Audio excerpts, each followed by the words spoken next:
Masyadong mataas ang mga pader sa perimeter ng mansyon. Kung balak nilang sumugod dito. Wala naman sanang problema sa lugar na to. Ang kaso, hindi ba nakapag-deliver na si Marcos ng mga piedra dito? Kung sa tingin mo, masaho lang pagpapatakbo ko sa minahan, ano kayang sasabihin nyo? Kapag si Balmores at Aguirre na ang may hawak ng operasyon, hindi mangyayari yan kapag nagsanib puwersa tayo. Sana hindi pa ako huli, Fatima. Sana hindi pa huli ang lahat. Christine, sandali. May problema ba? Kilala na kita. Alam kong mayroong bumabagabag sa iyo. Kung hindi tayo nakipagsanib puwersa kay Marcos, hindi nasisilayan ng bagong umaga ang Bayang Pag-asa. Kung wala kayong tiwala kay Marcos, magtiwala kayo sa akin.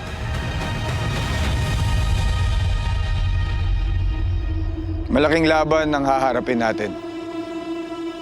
Hindi lang buhay natin ang nakasalalay, kundi ang buhay ng bawat tao sa Bayang Pag-asa. Sa pagpatak ng bukang liwayway bukas, susugod tayo sa mansyon ni Balmores kasama si Marcos at ang mga tawan niya. Kapag hindi natin napigilan si Balmores at si Miguel, uubusin nila tayong lahat. Kasama ang lahat ng nakatira sa Bayang Pag-asa. Ngayon tatanungin ko kayo kung buo ang loob niyo.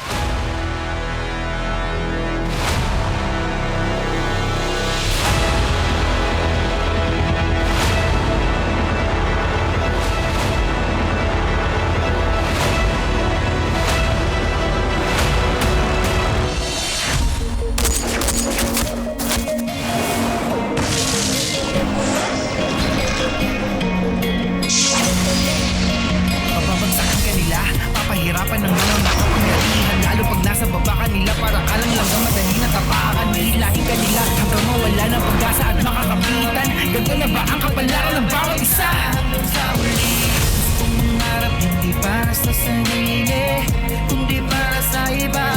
Kahit mahirapan na doon sa lipunan, puro sabihin, pinipilit ko pa rin abuti. Alam ko na madaming pagsubok ang dadaan, kahit nakamatayan man sa atin nakapa. Kaya di ka mapabayaan, ipaglaban, mahawakan ang kamay. Ako'y maninindigan para sa lahat, kahit ngayon ko na hustisya ay mahilang.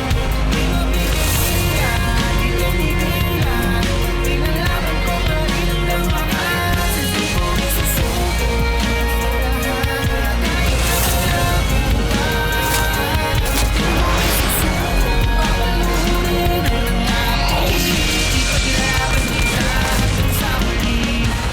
Roy, alam mo naman sa sarili mo na hindi ko nahayaan na may mangyari masama dito sa Pag-asa. Tandaan niyo yung sasabihin ko ngayon. Mamamatay muna ako bago nila masakop to. Ilang taon din tayo nanirahan sa Bayang Pag-asa. Hindi ko hahayaan na makapasok doon ang kasamaan ni Balmores.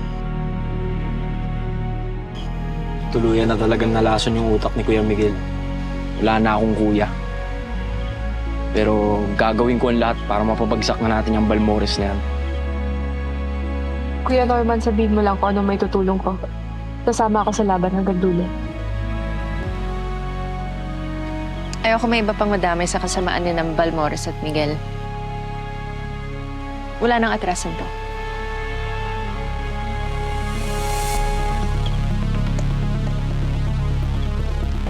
Saan tayo magsisimula, Atty? Masyadong malaki yung operasyon ni Balmores. Hindi natin alam kung saan kutas na ngayon. Didiretso mismo tayo sa impyerno. Sa bagong mansyon ni Balmores. At doon natin tatapusin yung paghahari ng mga demonyo niyo. Simple lang yung misyon. Uubusin natin silang lahat.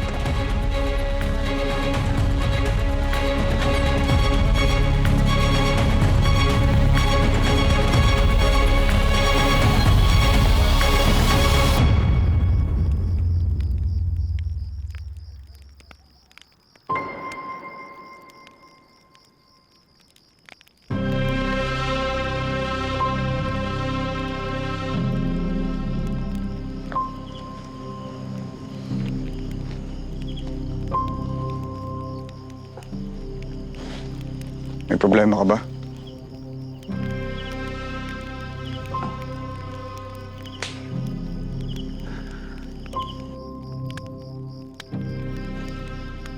Nung nagkahiwa-hiwalay tayo sa gubat,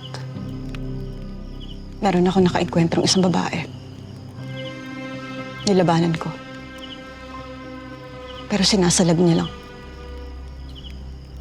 Tapos sabi niya, bibigyan niya daw ako ng pera. Tapos tumakas na daw ako. At magsimula na lang ulit. Ba't mo ginagawa to? Sa anumang panahon at pagkakataon, lagi mo poprotektahan si Jane. Nung lumusob ako sa mansyon ni Balmores dati, may naka-encounter rin akong babae. Ang tanging pakiusap niya lang sa akin ay siguraduhin na hindi ka mapapahamak.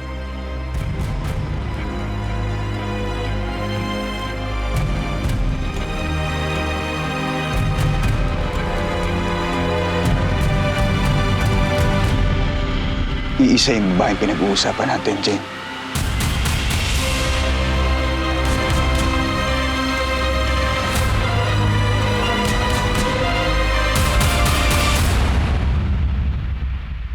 Christine.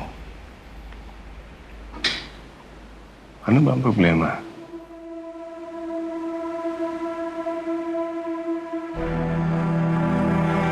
Katapusan mo na!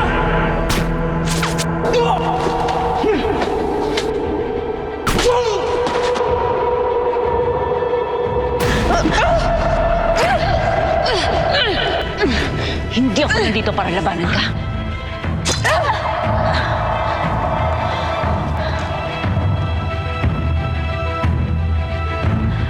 Jane, gusto kitang tulungan. Gumawa ka ng panibagong buhay.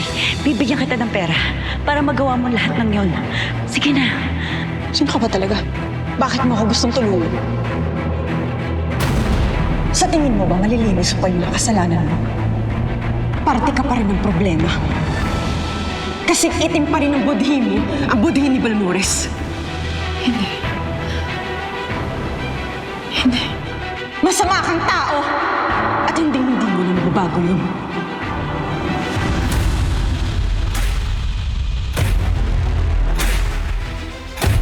Christine. Christine.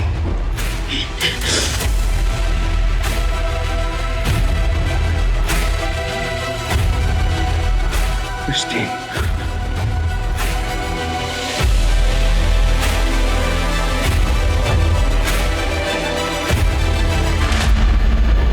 Sino yung babaeng yan?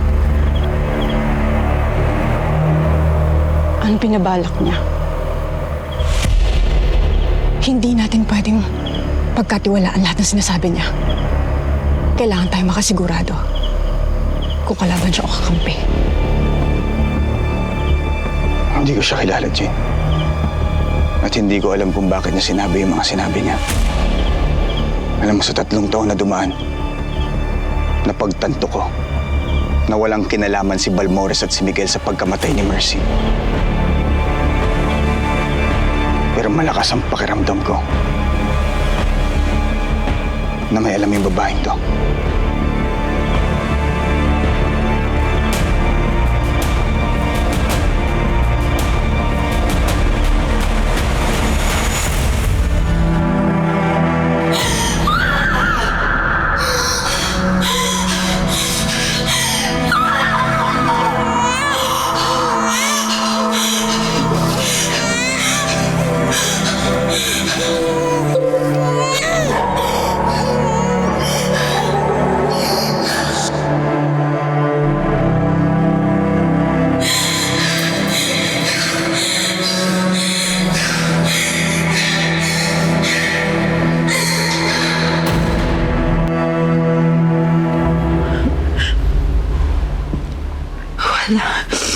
Wala.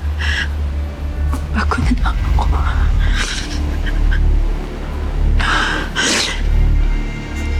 Christine, kung malilin mo yung mga ibang tao, ako hindi. Alam ko may problema ka. Ano yun? Nag-aalala lang ako sa'yo. Imbis na lumalaban ka, dapat nagpapahinga ka. Nagpapalakas. Hindi yung naghahanda ka para lumusot ka sa kalaban mo.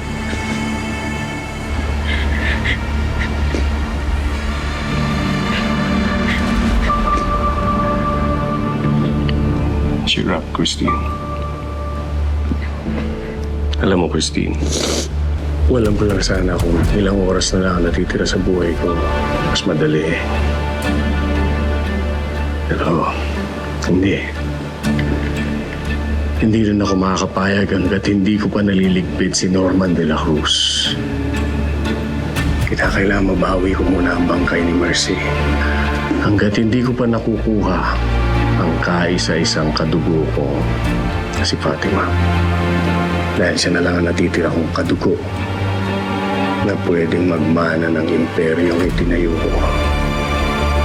Pag nagawa ko ng lahat ng yun, pwede na ako mamahinga.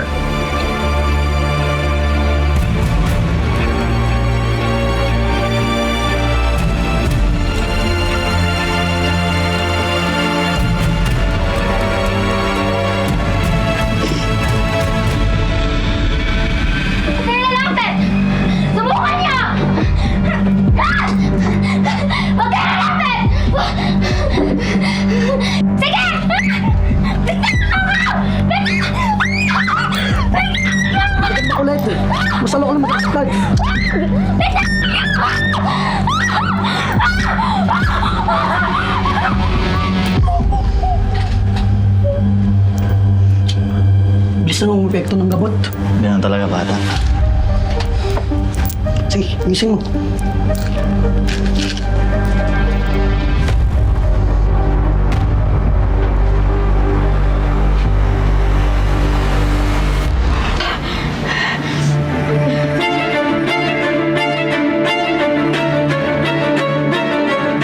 Babalikan ko kayo. Magsusumbong ako sa pulis at babalikan ko kayo.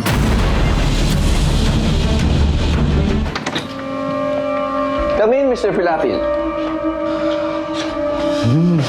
Let me present to you our latest and purest product. Wow, Mr. Pong.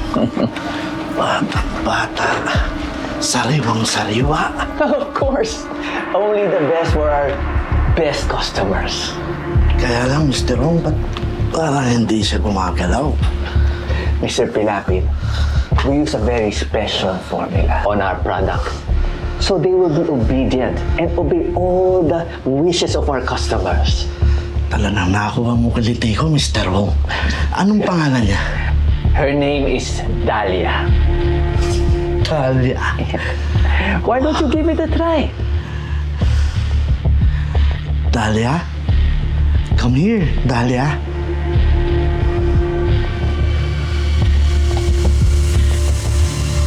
Mr. Wong. I hope, Mr. Pilapil, that once you've enjoyed our product, you will tell all your friends about us. Walang problema, Mr. Wong. I have something for you. Dahil you eat, ha?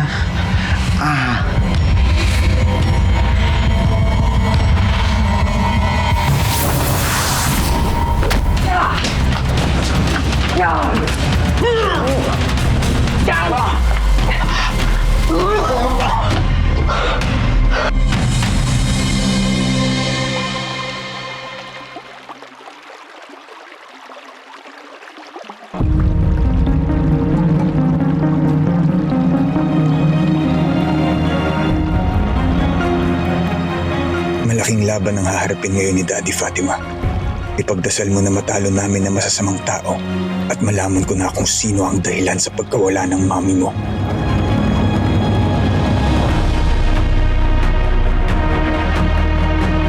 Alam kong buhay ka pa, anak. Alam kong makikita pa tayo muli. Mahal na mahal kita.